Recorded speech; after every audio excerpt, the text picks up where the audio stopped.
This is Zach By for 104.5 The Team and 104.5theteam.com, ESPN Radio, and I have the distinct pleasure right now of sitting down with not only a WWE Hall of Famer, but a professional wrestling legend across any brand, the one, the only Hacksaw, Jim Duggan, a Glens Falls native. Hacksaw, thank you so much for joining us. Well, my pleasure, Zach, but the first thing Hacksaw's got to do is give a big ho! Kind of fires me up, gets me going nowadays. I love it. That's been your tagline forever. Where did that come from?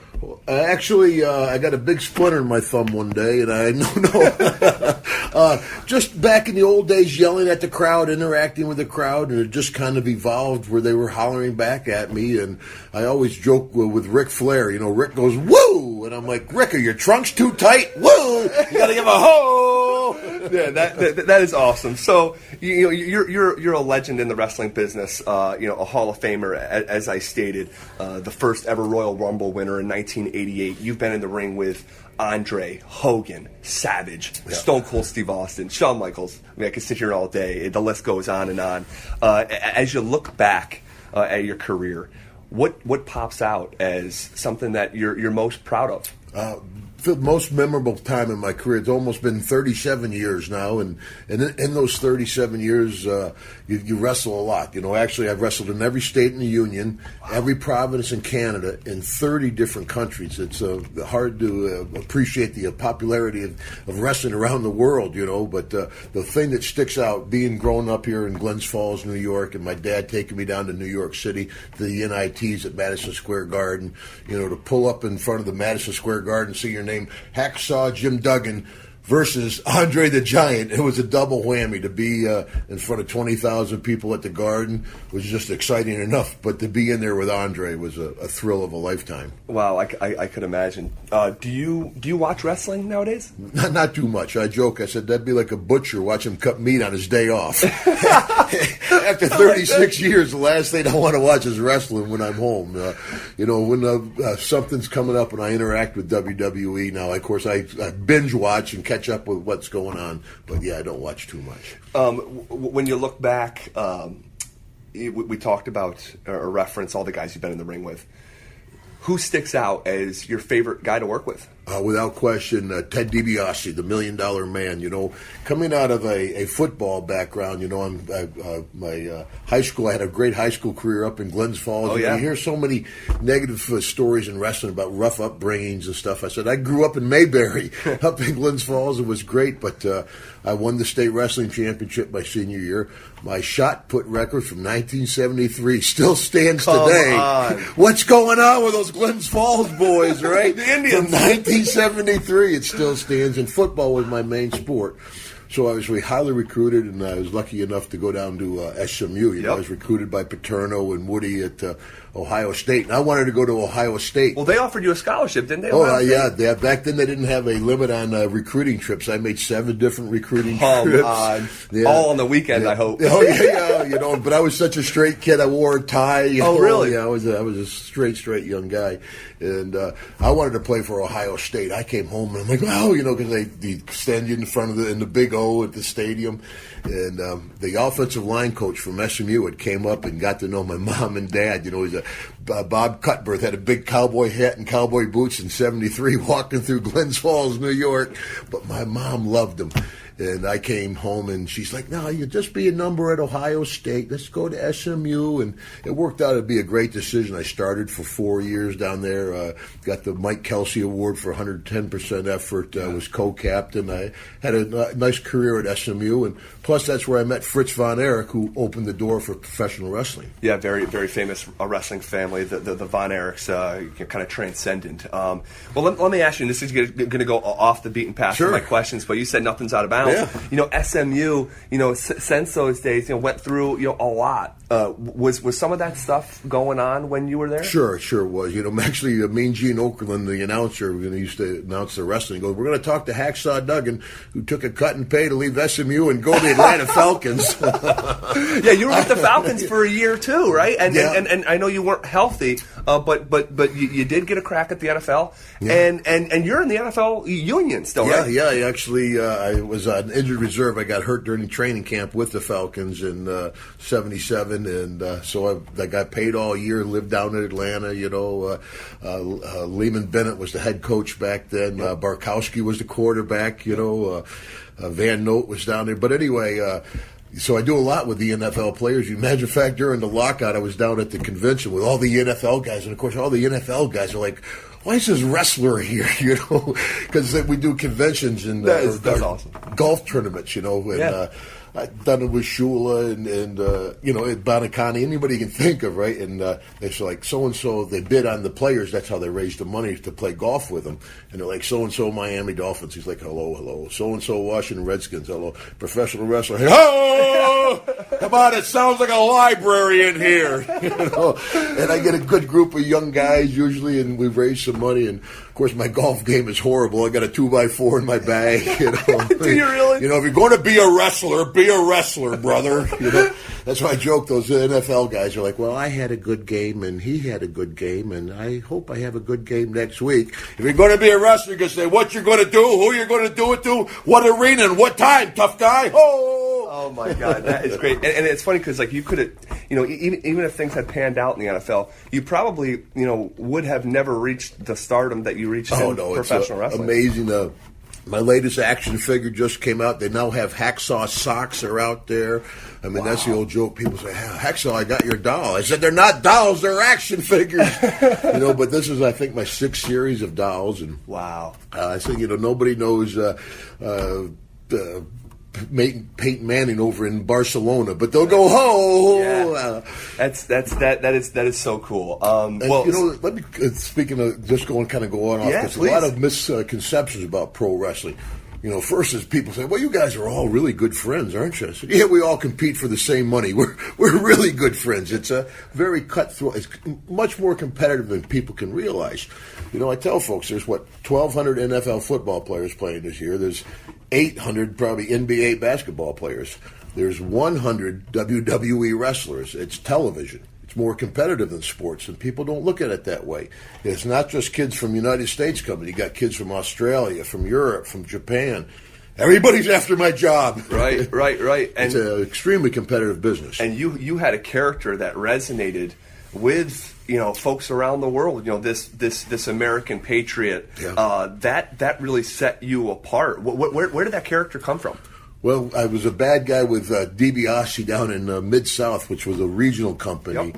And we were called the Rat Pack, and we were doing all kinds of devious things with the Junkyard Dog and stuff. But finally, he hooked up a Skandar Akbar and went against America. And I said, there's no way Hacksaw Jim Duggan is turning against America. And I started carrying the flag. So I've been carrying, it's been my honor to carry our flag all over the world for 25 years, I guess, so probably 30 almost. And a couple seconds ago I asked you who is your favorite wrestler to work with, and it's Ted DiBiase. Who's your least favorite wrestler to work with? The young guys on these independent shows. Oh, really? Well, I joke because I still, people say, Hacksaw, you still wrestle? I said, well, I go to the ring. I don't know if you'd call it wrestling, but that's why I do interact with WWE a little bit, because at 62, I have no physical attributes left, but I can still entertain a crowd. No doubt. More than taking bumps out there. But I joke, I said, some of these independent kids, I'm sitting there lacing my boots up. He walks up 6'5", 325 pounds, 25 years old. He's like, Mr. Duggan, are we on TV tonight? And I'm like, shit, I hope not, kid. I'll tell you. Try to relax out there, son. He's like, it's a big crowd. Where's my 2x4? I got to ask you, Vince McMahon, the owner of the WWE, formerly the WWF, he's become like this larger-than-life boss. Yeah. What was it like in your heyday working for Vince McMahon? Yeah, well, the big, Vince, I just did a talk show in Atlanta with a young guy who just got fired by WWE, and he's like, that Vince McMahon, he treats us like pieces of meat.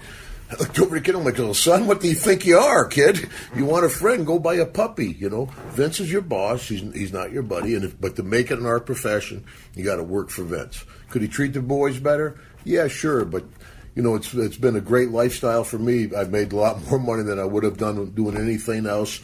Everybody hears the negative stuff. During Iraq, the Iraq War, Vince took the whole WWE right to Camp Victory in downtown Baghdad and put on a show for the troops.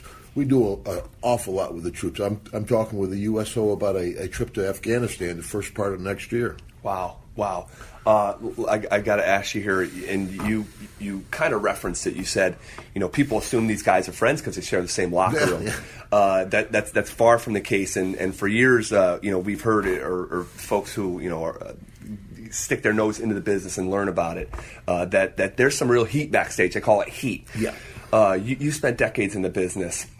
What were some of the rivalries backstage that stuck out to you that was real life? Yeah, well, Kurt Hennig, Kerry Von Erich, myself and Matt Bourne. Actually, there's Berserker and Butch Reed. I mean, there was a lot of fights backstage, and I mean, there was a snake pit of tough guys. I always joke, you're always a phony wrestler until you go to court. You go to court, you're a trained killer. It goes like this, 10, 20, 30,000. Guy says, I'm going to sue you. I said, I'm getting my money's worth. We're not done. No, back in the old days. But now it's hard to go out without security. You meet 100 folks, 99 guys are cool. Hey, I can enjoy watching, but, you look bigger on TV. You want to arm wrestle me? Yeah, right, right. So you don't need a big, intimidating security guy, just somebody to, intercept them. I don't go out much anymore anyway. What you reference, you say, there was like fights backstage. Can you recall seeing a fist fight backstage? Oh, many times, man. Paul Orndorff and Vader at WCW. Yeah, is that right? Yeah, Big Van Vader. Yeah, I saw, but yeah, I was in a couple of them actually. Yeah. Who did you? Matt Bourne, who was the original Doink. Yeah, right. And we had trouble. He was known as a tough guy. Yeah, well, the snake pit of tough. I mean, wrestling is it's a tough business. Alphas. Yeah, and it's, so everybody knows, if you have a fight, you're not going to walk away clean. The other guy's going to get his blows in, too. So it's mutual respect back there. But, of course, I mean, it's a very competitive business. Everybody's on the road. Everybody's got personal problems, animosity, jealousy. You don't get along with everybody you work with. Right, that's right. Yeah, neither do I. So, yeah, sometimes things boil over. And in our profession, that's accepted. Right. Back then. Now, of course, it's much more professional. Right. Yeah, that's kind of the culture of it. Did you tag Matt Bourne a couple times? Oh, I beat Matt up pretty good, to tell you the truth. Yeah. And he beat him up, Ernie the Cat, the lad, Big Cat Ernie Ladd. Yeah. Remember? He broke it up in the hallway, and I went back in the dressing room with DiBiase, and Matt comes in, he goes, Duggan, it ain't over. So back then, I'm like, it ain't over, it's on. Boom, and young and dumb, And I've read through the years that you had some heat with Tony Atlas, too. Is that right? We just did that reality show, Legend House. Right. Yeah, they took 8 of us, moved us out to Palm Springs, California, in Harpo Marx's mansion. Oh, it was great. For 5 weeks. Roddy Piper was my roommate. Yeah. And the fans... And you guys hit it off, yeah, right? Well, they at first it was... I didn't really know Pipe, Right. The first 2 days it was like, yeah, how you doing, brother?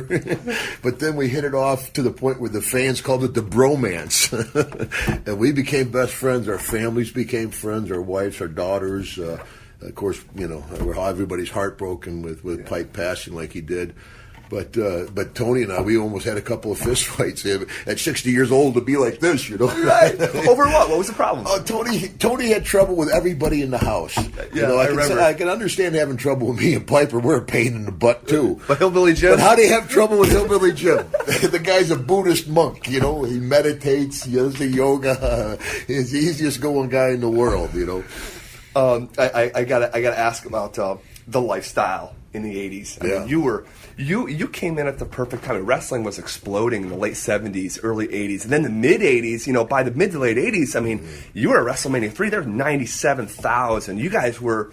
You went from almost, and I don't mean you personally, but the wrestlers in general went from almost like these carnival types to mainstream on MTV, wrestling in front of tens and tens of thousands of people, and you guys were rock stars. Yeah. And I just want to know about the lifestyle back then, because the folklore would have it as, it was very much rock style. Yeah, that's rock exactly life. the way it is. Folks try to compare you to sports teams. I was like, no, you're like a rock and roll band.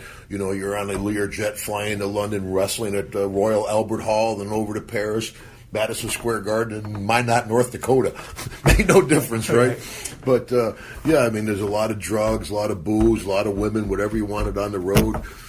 I miss the old days, I'll tell you. No.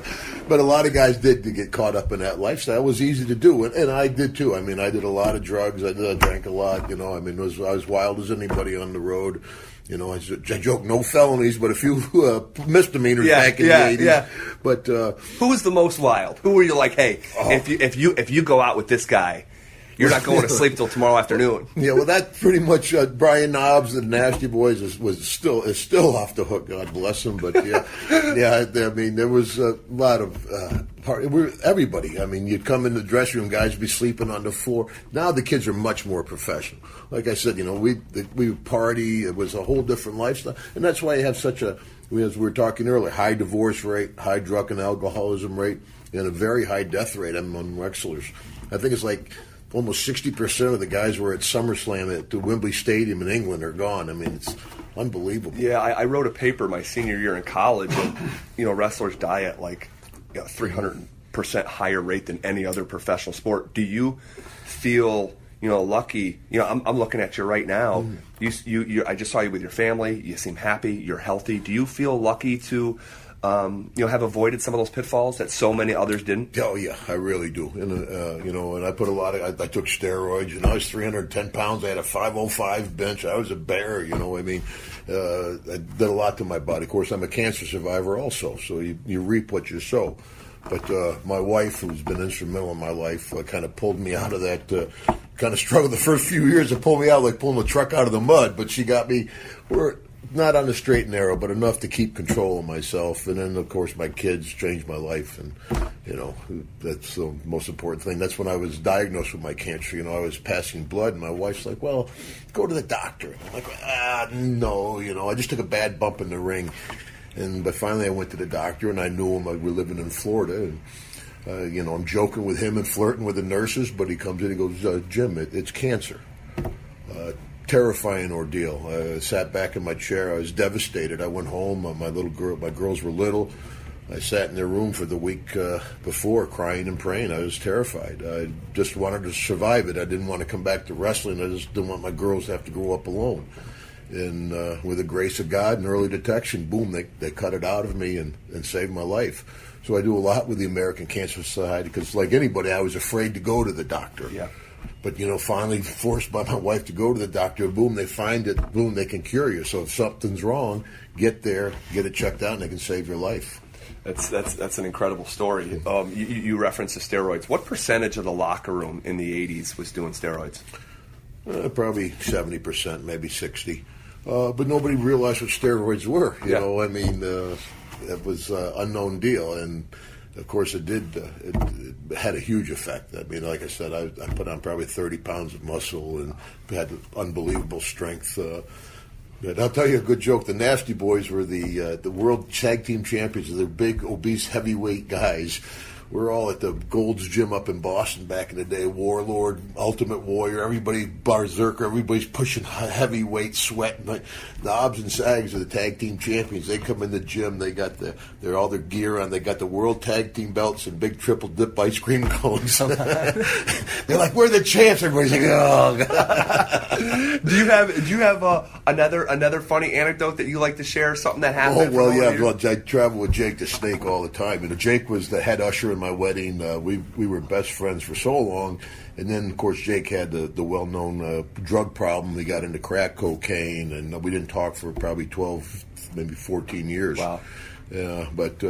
And he went to 3 or 4 different rehabs and never could clean out. Like Betty Ford, he went to the big ones, but he moved in with DDP, and he cleaned him out. Man, he's doing great. He's doing stand-up like I am now. But anyway, travel with Jake. If you travel with Jake, you always got to travel with Damien, the 10-foot python, you know. And so I got used to the snake, you know. You have used to it all the time. So the snake would live like in a duffel bag. So we're late for this show, and we're flying to like Alabama somewhere. And we're flying down the road in a big Lincoln. I'm driving. The snake gets out of the bag. All of a sudden, I look in the mirror, and there's this huge snake head over my shoulder. And people are like, well, you know, it's python, they're not poisonous. I'm like, yeah, but it's got a mouth like this, it'll bite your head off. I felt like Harry Potter or somebody, right? So anyway, I hit the brakes. We go sliding into like a Cracker Barrel type restaurant. All the old folks and kids are running around playing, and the guys are in their rockers. We go sliding in. Jake and I jump out. Of course, we're big as can be back then. Yeah. We pull open the back door. We pull the snake out. We're fighting with a snake. Stuff it in the bag, throw it in, and drive off. So to this day, these people are going, "You're not going to believe it. These guys had a giant snake." And then they turn on the TV later in their yard. That's the guy at the Cracker Barrel. How important was it for you to get the ultimate validation and being put in the WWE Hall of Fame? Yeah, any profession, it's nice to be recognized by your peers, and in wrestling, like I said, it is a competitive business, and it's great to get to that level and have my good friend DiBiase, he put me in, yep. And it was in Atlanta. So it's funny, that's where I really started wrestling almost in Atlanta. That was one of my first territories. I was with the Atlanta Falcons. I got in the Hall of Fame in Atlanta.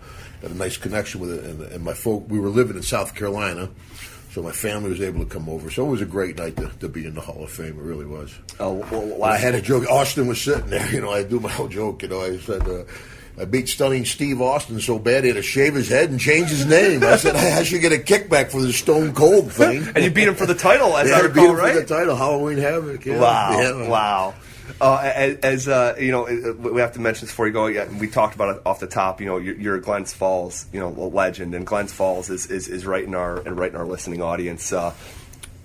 How proud are you to be from Glens Falls, and what does it mean to be the son of Glens Falls and the pride? No, it's great. When I first started wrestling, people say, "Well, New York." Now I know I'm from Glens Falls, and no, that sounds horrible. We're going to make you from New York. I'm like, no, Glens Falls. Right. So in the early days, it was hard, and then of course, Glen Fall. Right. Everybody messes it up. But after the years, I got Hacksaw Duggan from Glens Falls, New York, and a lot of wrestling folks would know where Glens Falls is now. Yeah. Do you get a kick out of Jimmer Fredette and his run? Oh yeah. LaPointe was up there, had a great run. Glens Falls, Jim Town, my good buddy, played well. Yeah, Glens Falls is great. Like I said, I was up there last night, and the downtown area is thriving down there. My buddy Neil McPhillips, that was also in my wedding. We had dinner downtown. It's always great to go home. Well, I appreciate you so much for carving some time out of your schedule.